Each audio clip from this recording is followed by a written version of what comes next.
నీ చదువు నీ ఎదుగుదలకు మాత్రమే కాదు, చుట్టూ ఉన్న సమాజానికి మేలు చేయాలన్న తండ్రి మాటలు ఆ యువతిని ఆలోచనలో పడేశాయి. కేవలం నెల రోజుల వ్యవధిలోనే ఎలాంటి శిక్షణ లేకుండానే లాసెట్ 2026 ప్రవేశ పరీక్షలో రాష్ట్ర స్థాయిలో మొదటి ర్యాంకు సాధించింది.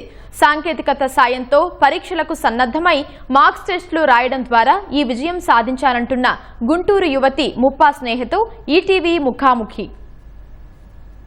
న్యాయ విద్యా కళాశాలలో ప్రవేశాల కోసం పద్మావతి విశ్వవిద్యాలయం వారు నిర్వహించినటువంటి లాసెట్ 2026 పరీక్షా ఫలితాల్లో గుంటూరుకు చెందినటువంటి ముప్పా స్నేహ మొదటి ర్యాంక్ సాధించింది. తాను ఈ లాసెట్లో మొదటి ర్యాంక్ సాధించడానికి ఎలా కష్టపడింది, ఏ విధంగా ప్రణాళిక రచించుకుంది అనేది తన మాటల్లోనే విందాం.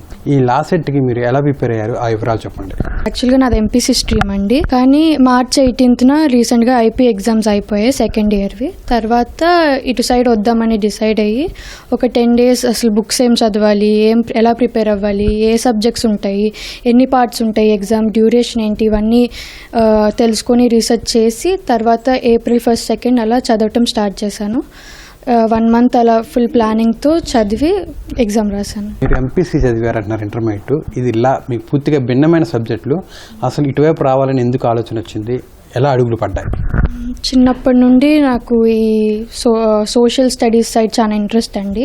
Legal side, GK, current affairs ఇవన్నీ నాకు చాలా ఇష్టము చిన్నప్పటి నుండి. సో దీనికి ఏ ఫీల్డ్స్ అయితే బాగుంటుంది నా ఇంట్రెస్ట్ ప్రకారం అని చూసినప్పుడు లా చాలా ఇంట్రెస్టింగ్ అనిపించింది. న్యూస్ అవన్నీ చూసినప్పుడు లీగల్ సైడ్ నుంచి ఏ న్యూస్ వచ్చినా చాలా ఇంట్రెస్ట్గా అనిపించేది, ఆనందంగా చదివేదాన్ని అన్ని ఇంట్రెస్ట్తో అన్నీ తెలుసుకోవాలనుకొని. అందుకే ఇంకా నాకు ఇది లీగలే సెట్ అయ్యిద్ది అనిపించి లాకి వెళ్ళి జాయిన్ అవ్వాలి. ఇంటర్మీడియట్ చూసుకుంటే మ్యాథ్స్, ఫిజిక్స్, కెమిస్ట్రీ ఇవి ఉన్నవి. ఈ టోటల్కి డిఫరెంట్ సబ్జెక్టులు ఇవి.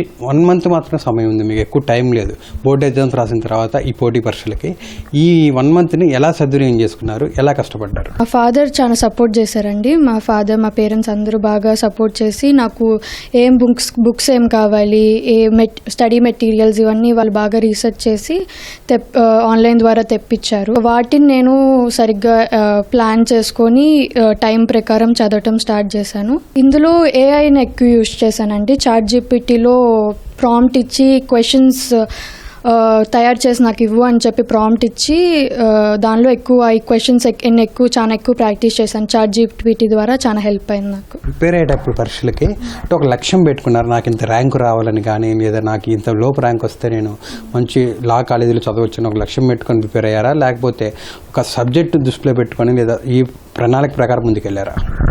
స్టార్టింగ్లో అయితే సబ్జెక్ట్ ప్రకారమే వెళ్ళానండి. సబ్జెక్ట్ ప్లాన్ చేశాను. తర్వాత లాస్ట్కి వచ్చేసరికి ఒక 100 లోపు వస్తే బాగుంటుందని అనుకున్నానండి. ఈ పోటీ పరీక్షలకు సంబంధించి ఏ అంశాల మీద ఎక్కువ దృష్టి పెట్టారు, మీరు మొదటి ర్యాంక్ రావడానికి ఏ అంశాలు కారణమైన భావిస్తున్నారు? కరెంట్ అఫైర్స్ నాకు ఈ 2 years అసలు ఏం చదవలేదు కాబట్టి అవి కొంచెం డౌట్గా ఉన్నాయండి. సో వాటి మీద నేను ఎక్కువ టైం స్పెండ్ చేశాను. యూట్యూబ్ క్లాసెస్ ద్వారా, న్యూస్ పేపర్స్ ద్వారా, ఆర్టికల్స్ ద్వారా కరెంట్ అఫైర్స్ని ఎక్కువ కవర్ చేశాను. అదొక ప్లస్ పాయింట్ అయింది. తర్వాత లీగల్ కల్లి ఎక్కువ కొత్త సబ్జెక్ట్ కాబట్టి నాకేం అవగాహన అంతకుముందు లేదు కాబట్టి దాని మీద ఎక్కువ ఫోకస్ చేశాను.